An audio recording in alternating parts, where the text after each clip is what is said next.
नमस्कार, माती माऊली युट्यूब चॅनलमध्ये आपलं सहर्ष स्वागत. आज आपण पाहणार आहोत ढोबळी मिरचीची लागवड आणि तिची यशोगाथा. आपल्याबरोबर आपल्या साकोरे गावातील शेतकरी आहेत, त्यांची आपण प्रथमतः ओळख करून देऊया. आपलं नाव काय साहेब? माझं नाव संतोष अनंत मोडवे, मुक्काम पोस्ट साकोरे, तालुका आंबेगाव, जिल्हा पुणे. आपण ही जी लागवड केलेली आहे ढोबळी मिरचीची, ती साधारणपणे किती क्षेत्रावर आहे? ही साधारणतः 35 गुंठ्यामध्ये आहे. आणि आपला मुख्य व्यवसाय शेती व्यवसाय, शेती व्यवसाय.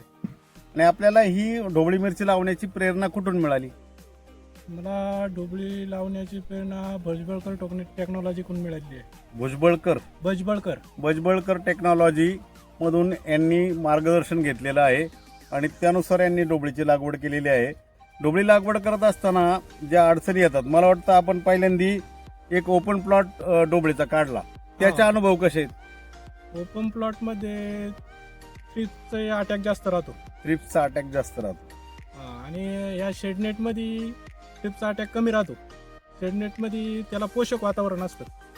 म्हणजे शेडनेट ढोबळीची ज्यावेळेस आपण ढोबळी लावतो त्यावेळेस नेटमध्येच लावावी असं तुमचं मत आहे? हा, बरोबर आहे. त्याच्यात उत्पादन जास्त येतं. त्याच्यापेक्षा ओपन पेक्षा डबलनी उत्पादन जातं. डबलने उत्पादन जास्त येतं आणि खर्चही डबल होत असेल. पण नाही, खर्च कमी येतो. ओपन पेक्षा खर्च कमी येतो. म्हणजे फवारण्या कमी घ्यायला लागतात. कमी घ्यायला लागतात. आता ही जी ढोबळी आपण लावली, आपण पाहतोय या ढोबळीला भरपूर अशी फळं लागलेली आहेत. आता इथं तोड चालू आहे, हा पहिलाच तोड आहे. ही कुठली आहेत? ही जी आपण व्हरायटी घेतलेली, ही कोणती व्हरायटी? ही 12वी व्हरायटी आहे. 12वी नावाची व्हरायटी आहे. आणि साधारणपणे किती महिन्याचा बाग आहे हा? आता 2 महिने झालेत. 2 महिने आणि 2 दिवस झालेत. 2 महिने आणि 2 दिवस झालेला हा बाग आहे. आणि आता त्यांची पहिली तोड चालू आहे. साधारणपणे ही जी रोपं आहेत, ही आपण स्वतः तयार केली घरी की रोपवाटिकेमधून आणली? रोपवाटिकेमधून आणली. म्हणजे नर्सरीमधून आणली? नर्सरी. कोणत्या नर्सरीतून आपल्याला? सांगोल्यावरून भजबळकर टेक्नॉलॉजीची नर्सरी आहे.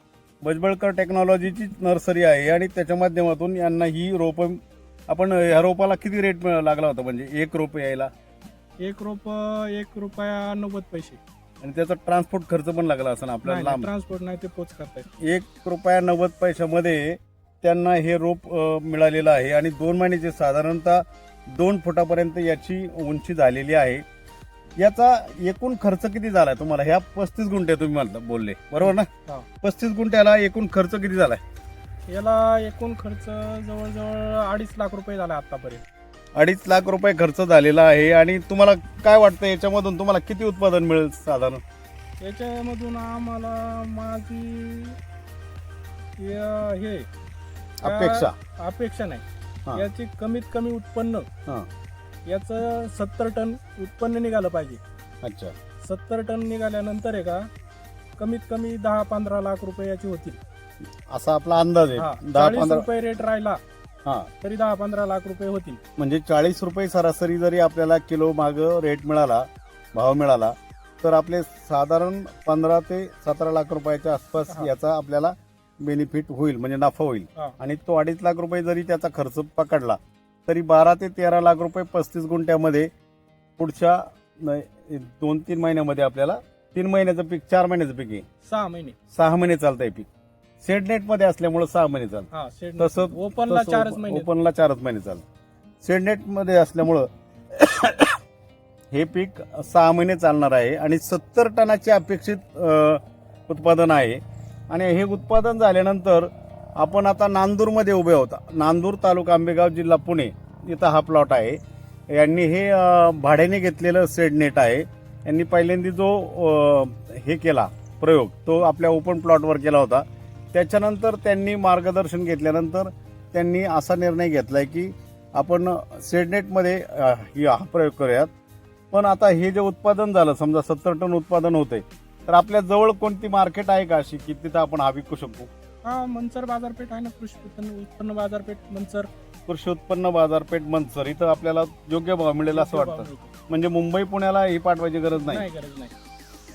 अजून आता तुम्ही नवीन शेतकरी जे नवीन नवीन प्रयोग करतात, आता तरुण शेतकरी बरेच आपण पाहतो की महाराष्ट्रामध्ये तरुण शेतकऱ्यांची संख्या आता वाढलेली आहे.